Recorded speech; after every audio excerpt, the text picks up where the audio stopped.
Salut Mégaté, bienvenue sur cette nouvelle vidéo. J'espère que vous n'aurez pas trop de bruit de fond parce que mes enfants sont en train de regarder un dessin animé juste en dessous de moi.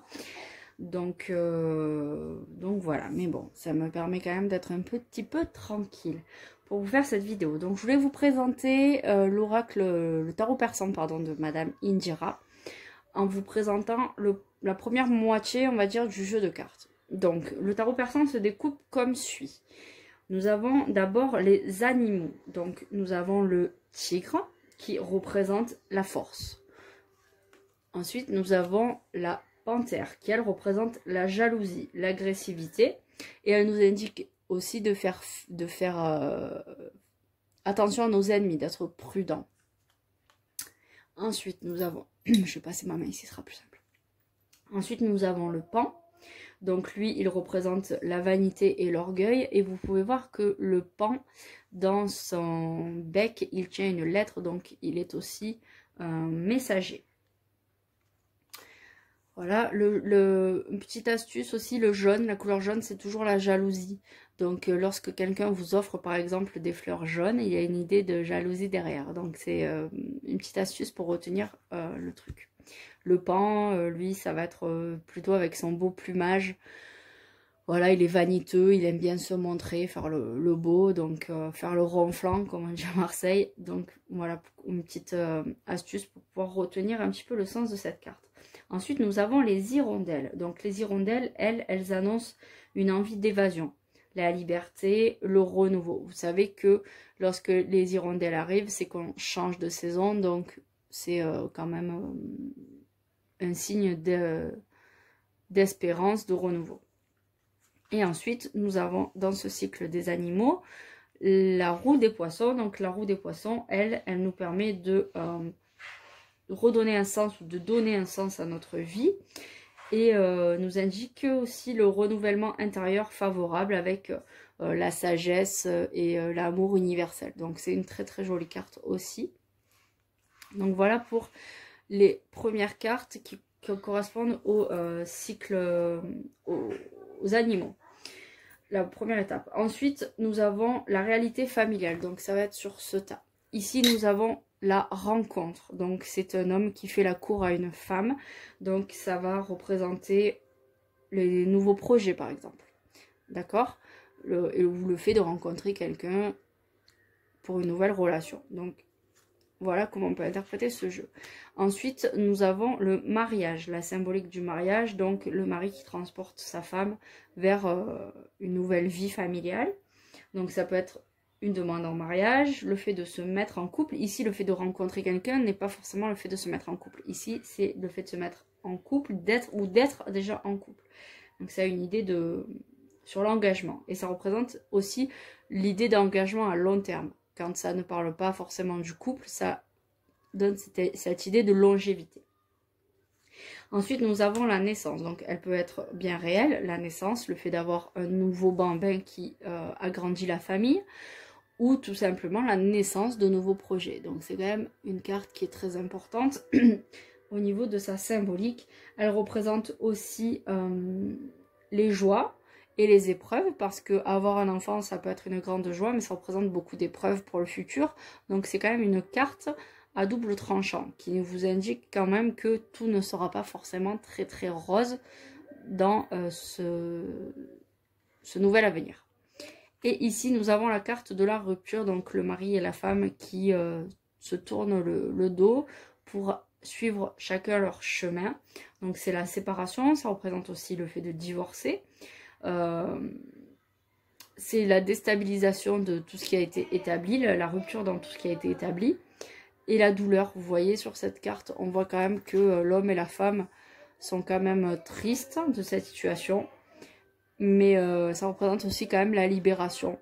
Faut imaginer que lorsqu'on brise quelque chose, qu'on brise des liens qui sont négatifs avec une personne, c'est pour se libérer, on se libère de ses chaînes. Donc c'est une belle carte qui est quand même porteuse d'une belle symbolique d'espoir. Donc voilà au niveau des cartes sur la famille. Ensuite, nous avons les rêves et la chance. Donc pour ça, nous avons ce tas qui est représenté premièrement par le bateau.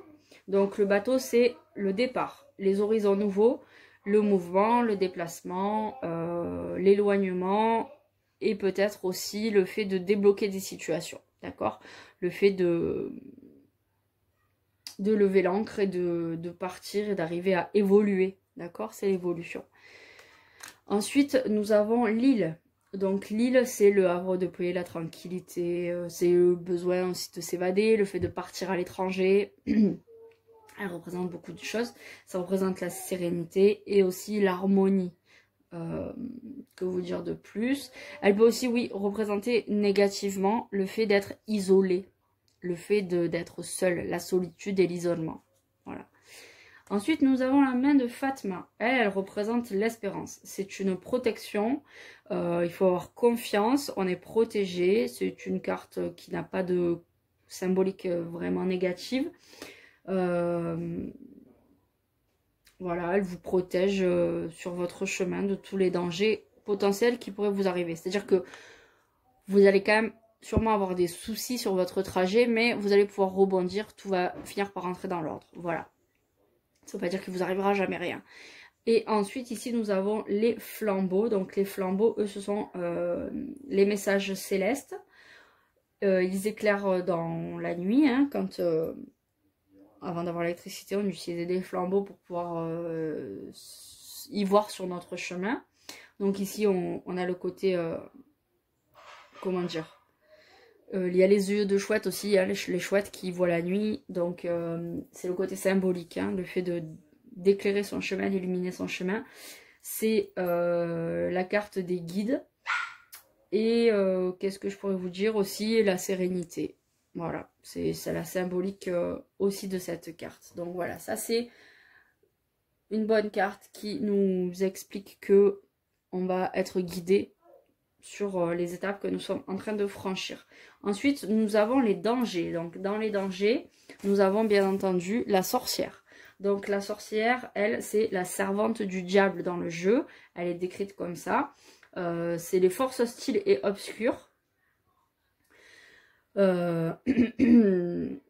C'est quelqu'un aussi qui vous veut du mal. Vous voyez, c'est une personne qui a les mains levées sur vous comme ça. Donc c'est quelqu'un qui a une emprise, qui peut-être fait une emprise psychologique, une emprise financière, qui a peut-être des rituels pour vous foutre des bâtons dans les roues. Donc voilà, c'est ça. Ça demande quand même une certaine vigilance contre une personne qui vous veut du mal, clairement. Donc faites très très attention. Ensuite, vous avez la maladie. Donc la maladie, il n'y a pas 36 explications autour de la maladie. Hein. C'est le fait d'être faible aussi. Et ça va vous demander de faire face aux situations avec un peu plus d'énergie. Peut-être de ne pas vous laisser abattre, de vous relever et de combattre tout ce qui peut être négatif qui va vous arriver. Mais c'est bien sûr la carte qui représente la maladie, le fait que quelqu'un va tomber malade. Donc voilà, le côté réel de la situation, c'est quelqu'un qui tombe malade. Le côté un peu plus psychologique, on va dire, c'est le fait de devoir combattre... une certaine lascivité, passivité dans la situation et de ne pas se laisser sombrer, d'accord? Et ensuite, ici, nous avons la carte qui fait généralement le plus peur, c'est la mort.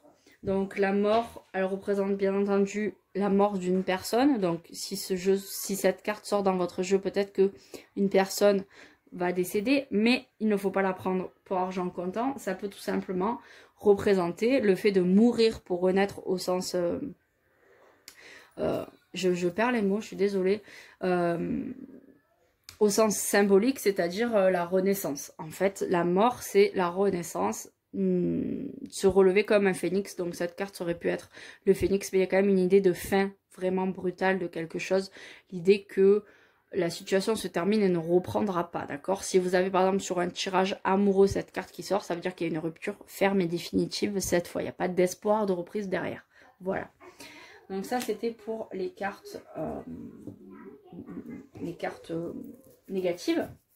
Et ensuite, on a les cartes qui symbolisent le bonheur. Alors pour cela, on a le palais. Le palais, pardon, c'est la protection. Le havre de paix, le fait de se sentir bien quelque part dans un endroit. La sérénité, la tranquillité d'esprit. Voilà, ça représente aussi le foyer. Hein. généralement, on se sent bien chez soi. Ensuite, on a le coffre. Donc ça représente la richesse matérielle, mais aussi spirituelle. C'est l'aisance, la confiance, l'abondance, la connaissance aussi, le fait d'apprendre, de se développer. Donc c'est pas que le côté pécunier, financier, c'est aussi le côté de la richesse sur tout point de vue, en fonction des autres cartes de votre tirage. Et enfin, pour finir, on a le soleil. Donc là, le soleil, c'est toutes les réussites, d'accord? Le bonheur parfait, les réussites, le succès, et ce dans tous les domaines. Donc c'est une merveilleuse carte. Si vous sortez ça dans votre jeu, c'est plutôt pas mal. C'est qu'il y a de l'abondance qui suit derrière. Donc voilà pour cette première moitié de jeu où je vous ai présenté les arcanes. Je ne sais pas si on peut considérer comme majeurs. Voilà. Écoutez, je vous dis à très vite pour la suite de cette vidéo où je présenterai les arcanes intermédiaires et mineurs et les arcanes complémentaires avec les chouettes. Voilà, j'espère que cette vidéo vous aura plu et vous aura aidé à en apprendre un petit peu plus sur ces cartes.